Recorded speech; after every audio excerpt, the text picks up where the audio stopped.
Good afternoon, and welcome to Straight Talking with Kelly, where real conversations happen. This is where you'll meet the most talented, intelligent, and creative people who come to share tips, resources, and knowledge on various topics. The guests come from various industries, including education, the arts, health and wellness, and community advocates, and more. Join me in welcoming my guest, Cashea Airy, as she talks about her career aspirations and her recently launched beauty line, Sincerely Cash. Welcome, Cashea. Hi, thank you so much for having me. I'm so excited. Yeah, I cannot wait to learn a little bit more about Sincerely Cash and then, your aspirations of being a journalist. But before we discuss her career aspirations and her beauty line, let me give you a little bit of background about Cashea Airy. Cashea is a flight attendant for a major U.S. airline, an aspiring broadcast journalist, and a reporter for New York University's The Click. Her work has appeared on Spectrum News One, Southern California, and Inside the Issues with Alex Cohen. She is from the San Francisco Bay Area and completed her undergraduate studies at UCLA and Sacramento State University. She is pursuing a master's degree in American journalism at the Arthur L. Carter Institute of Journalism at New York University.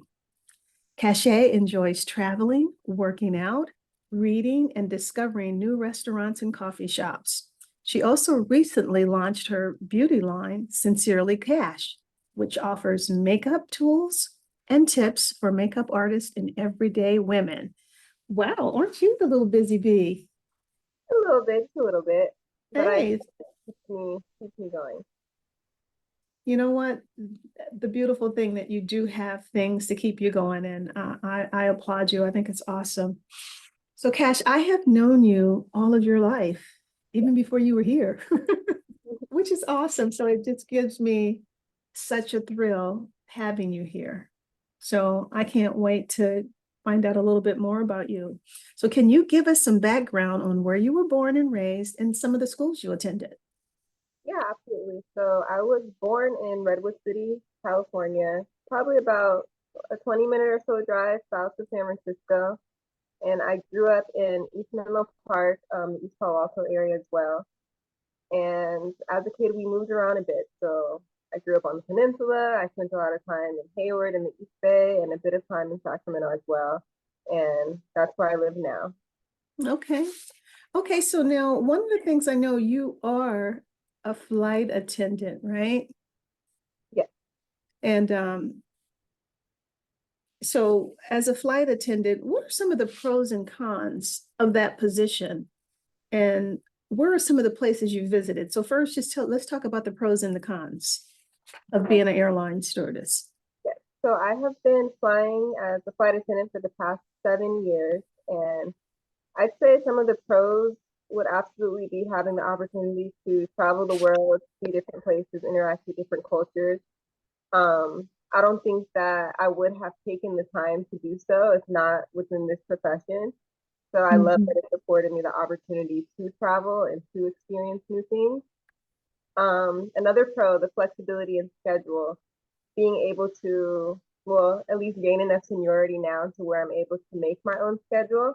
I'm able Okay, nice. to, yeah, fly and also focus on my other aspirations as well. So I'll fly X amount of days a week, and then on the other days of the week, I'm focused on my beauty line. I'm focused on internships. I'm focused on my studies. So I'd say another pro is absolutely the flexibility that it affords me. Cons. That's let me be careful about what I say. No, I'm just kidding. But I'd say cons could be, I think at the same time, I'd say the flexibility just because it's unpredictable, the airline industry. There's delays, there's weather, there's Yeah, cancellations. So you have to be flexible enough to be able to bend with the, or how do you say it? You have to be able to bend with the airline schedule.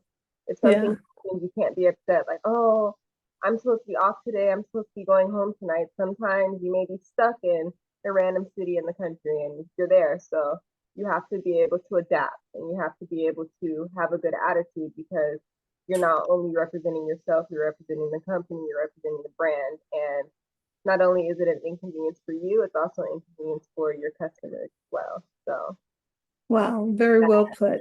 That's beautiful. And it really doesn't sound like a con personally. It's just reality, right? And like you said, the professionalism of the job. So good for you. So now, where are some of the places you've gone? What has this wonderful career, where has it allowed you to go? so within the United States, I've had the opportunity to travel. I wouldn't say I've hit every state yet, but we're close. So I've been up and down the East Coast. I've been across the South, the Northwest, all of that. Out of the country, I've seen a bit of Europe. I'd love to see some more. I've been to London. I've been to Paris. South America and Central America, those are my favorites. So Mexico, Guatemala, El Salvador, Costa Rica. Where else? Oh, Um, that's beautiful. That is so Argentina, awesome. Uruguay. Just I enjoy there as well. I want to do a little bit more. I want to see Australia. I want to see New Zealand. My first trip as a flight attendant was actually Osaka, Japan, which was Ah, fun. Really fun. Very different culture, but very eye-opening. And I'd say that's one place that I really enjoyed. now, believe it or not, Tiffany went to Osaka, Japan to dance. I don't remember how old she was. I know she was little. She was like 8 or 9. She did Mhm. ballet. She was ballet with this ballet company, Ballet Celeste International. And they ended up at one point, part of their trip, they stayed with the host family. Oh, And wow. it was wonderful where she told me, she says, Mommy, I don't ever want to go someplace else when I don't know the language. She says, but one thing that I learned, the smile is universal. Where she Yeah. said that's what they did the whole time, just when she was at the host family, just smiling. And so it was a great experience. So you saying that just brought back all of that for me with her. So good for you. So you have seen quite a bit. That is awesome. And then Yeah, there's more you want to do, right? yeah. And I'd say Tiffany's right in that sense. While it can be scary to go to another country and not know the language, I think that it's important to, if the person is able to do that within their lifetime, just to have that experience. When I went to Paris for the first time a couple of years ago, I don't speak French, so just being by myself in a foreign country, trying to listen to the announcements on the subway and read the signs, Mm, get lost and figure things out, it empowers you in a sense. It kind of reinforces your independence. And I yes. think that while it can be scary, it's a great experience as well. Good for you, little adventurer.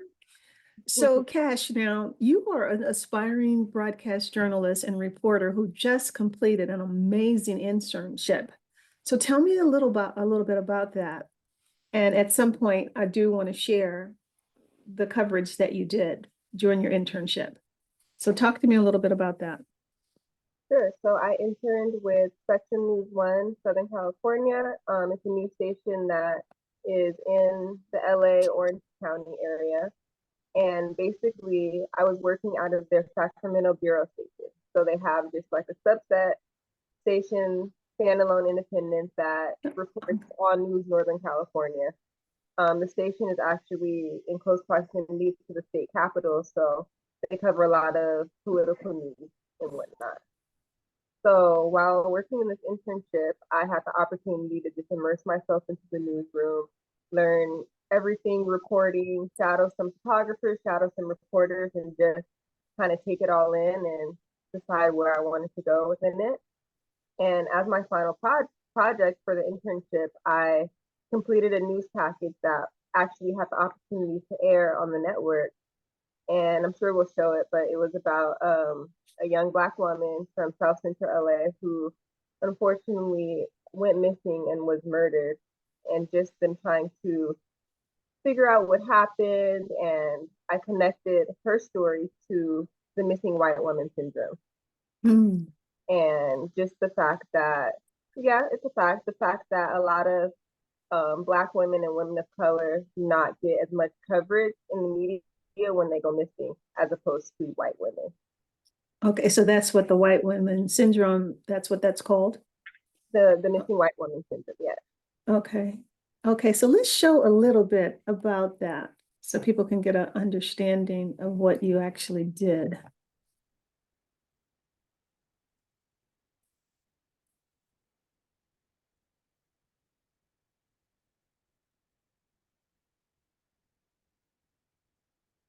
It's taking its time to get going.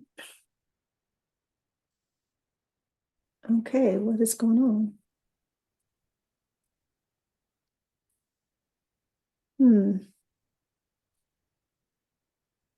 Okay. I don't know what's taking it so long to do what it does, yeah.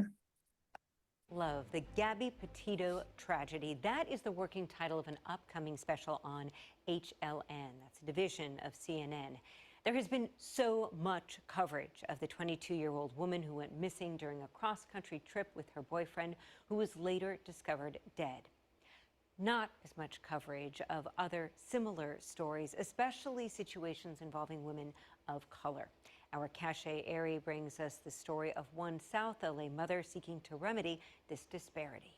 Shalissa Collier has been relentless in her fight to get justice for her daughter, Maikiana Johnson, who went missing almost 2 years ago. If don't nobody else fight for her, I have to do it.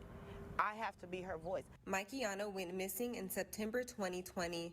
A week after her disappearance, her body was found in the backseat of her car at Jesse Owens Park near her home in South LA. Maikiana was reportedly with her boyfriend and 2 young daughters on the night she went missing. While investigators later reopened the case, Shalissa feels like the department is not doing enough to bring justice to her daughter. Make it a priority. Work it till you can't work it no more. And hopefully that's when whoever did whatever, they are locked up, under the jail. I don't care where you put them. But these deaths, somebody needs to be held accountable. The U.S. Census reported that nearly 40% of women reported missing were Black, even though Black people only make up 13% of the population.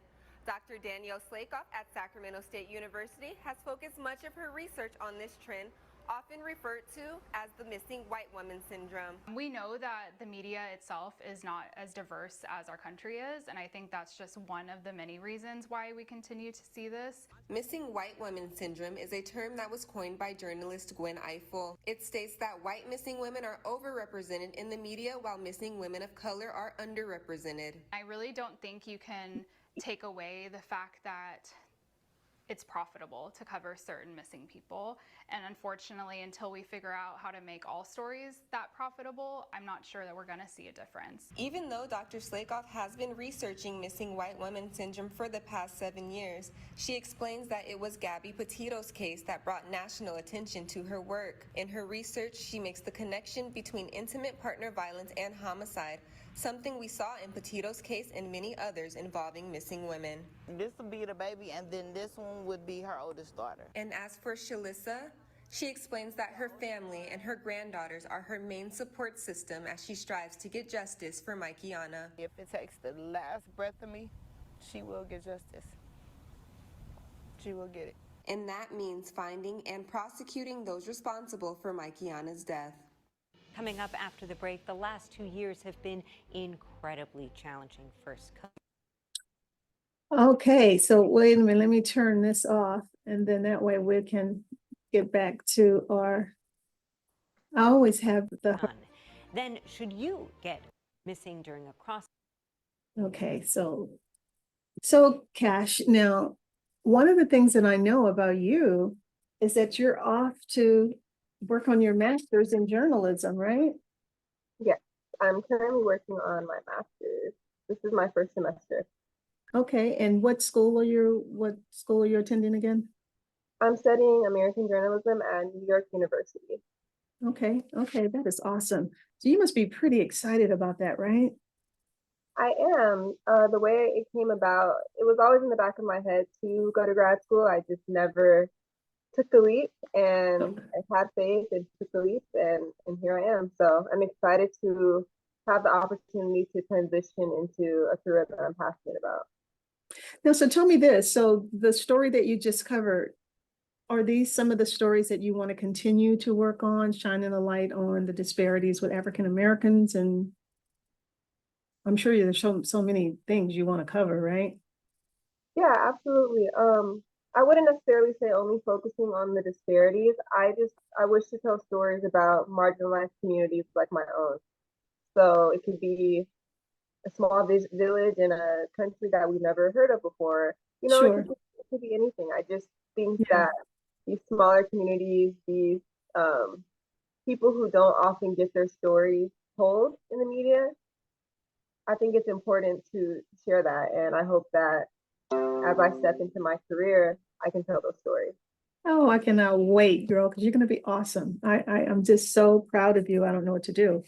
Thank you. Okay, so now let's kind of switch a little bit and talk about your beauty line called Sincerely Cash. I understand you offer makeup tools and tips and for makeup artists. What is your hottest selling item? And tell me, how did you get started in that business? Yeah, so I started my business during the pandemic. I took a little bit of time away from flying and I've always enjoyed makeup. So I was like, you know what? People are always asking me where I get my lashes from, where I get this, where I get that from. So I said, hey, let's find a quality product, team with some great vendors, and design my own line and sell my own product. So far, I would say that my most popular product has been my skin illuminating highlighter. And the Okay. highlighter basically goes here, like right above the cheekbones, and gives your skin a little bit of glow, accentuates your cheeks, and people seem to be really loving that product. Oh, that is so awesome. And so where do you sell your products, or are you online or? Yes, e-commerce. So I don't have a brick and mortar store. I sell everything online at sincerelycash.com. Okay, okay. And so those beautiful lashes on you right now, or are those yours? I can never tell. Oh no, these are the lashes from Sincerely Cash. Okay, they're They're beautiful. in They the look so style of natural. They look pink. very natural. They're beautiful. Yeah, Yes. my line isn't going to be it's your everyday makeup. So Okay. for the women who, like I said, everyday women, you know, if you're just looking to just put a little something to accentuate your beauty, you can, but it also has the opportunity to be buildable to build it for an evening look or something more dramatic. Okay. Okay. Very nice. All righty. So this has been exciting learning about your career aspirations as a journalist, you as a businesswoman, entrepreneur. You have so much going on. So now I would like for you to tell me. Now, this is going to really kind of make you go like, what? Tell me 3 people that have inspired you. I'm sure there's probably more, but I only want 3. Really, that's a tough question. 3 people who have inspired me. Hmm. I guess we'll start with my mother. I'll Okay. absolutely say that she has inspired me. Not to go too much into her background, but she had me when she was a teenager, and we kind of grew up together in that sense. So just kind of watching her build her life, build her career, go after her dreams and aspirations inspires me to do the same. And Yes. it instilled a certain independence within me. So I definitely say that I admire her for that. She's inspired me in those That's, ways. that's beautiful. That's one. Oh, three more people. Countdown. Oh, this is so tough. Mm, I don't necessarily know if I would say they inspire me, but they're people who I look up to. Okay. There is a news anchor or correspondent. She's a national correspondent for CBS. Her name is Eureka Duncan, Okay. and she is a Black woman like me, and she's working. Well, she's been working in journalism forever, but just her poise and the way that she carries herself in front of the camera and the types of stories that she decides to tell about these smaller marginalized communities. I just really admire her work. So I'd say that I look up to her as well. And one more person, inspired me. I'll give you 2, but they're kind of grouped together. I'd say Okay. I have 2 younger brothers, and they are both about in high school, middle school and high school. And they inspire me because they give me a reason to work as hard as I do. They give me a reason to travel and see all these places. They give me a reason to go after my career goals because I want to show them that it is possible. You don't have to settle. You don't have to just fall into a job just to pay the bills and make ends meet. You know, I want to show them that you can live your life, you can go after your dreams, and that it's possible. So I'd say they inspire me to keep going, and I hope that they're proud. Oh, what a beautiful tribute to your brothers. And so being a role model for them. That's awesome. That is really, really awesome. So it was your mom, the newscaster, and your brothers. Beautiful. So now, what would the 9-year-old Cashea say to the grown-up Cashea now? What would she say to you? Hmm. These are great questions. I may have to take some notes. You would say to keep going. She would be in awe at how much she's done so far, and she would say just keep making these goals and keep tackling them, and don't let anyone get in your way. It's beautiful. So now, what advice would you give to young aspiring journalists or makeup artists? What would you say to them? What advice would I give? Mm, And especially as you're pursuing your career right now, what are some of the challenges, and then what are some of the things that make you feel really proud and to let you know that you're on the right track? What are you doing that gives you that keeps you going? I would say, and this is advice that I would give myself now that I still need to take as well. Get out of your own way and don't be afraid to Yes. ask for help. You know, Yeah. as I mentioned earlier, I've always been this independent girl, independent woman. Like I can do it by myself. Like, yeah, I may struggle and it may take me longer if I do it alone, but I got this. Yes, that's great, and power to those who want to do that. But you also have to realize that the people, your loved ones, people who you look up to, people around you are there as your village to help you. Yeah. So make connections, network, put yourself out there. Don't be afraid to say, hey, I'm not strongest in this area. Will you help me? Because when I did that, I noticed that I was able to accomplish these goals and take these steps that I never thought that I would be able to do. So yeah, That's be absolutely. Just get out of your own way and don't be afraid to ask for help. no, that is excellent advice, and I mean, all of us can use that because we can get in our own way because we're up in our head and who knows what's going on up there. But having a support system is what makes it work. What makes it work. Wow, this has been such an incredible interview. I am just so pleased and so happy that you were able to join me on Straight Talking with Kelly, where real conversations happen, because we really did have a real conversation. The work that you did during your internship was phenomenal to focus on that young girl and to give her mom that voice to be seen and heard. That was very touching, very moving, and I just know you're going to do so much more. Thank you. I appreciate Yeah. that. Yeah, no, I'm excited. I'm excited for you. And so definitely keep me posted with what's going on in your career. And then I'll look forward to having you back. Of course, I will definitely keep you updated. As of right now, I'm working on the relaunch of my brand, Sincerely Cash. So that'll be happening this March 2023. So just Oh, okay. my website and my social media, which I'm sure you'll list somewhere in the Yes, absolutely. I definitely will list it. if you want to keep up with my writing, I am currently a reporter for The Click. You can visit theclick.news where you'll find all of the current stories that I'm writing.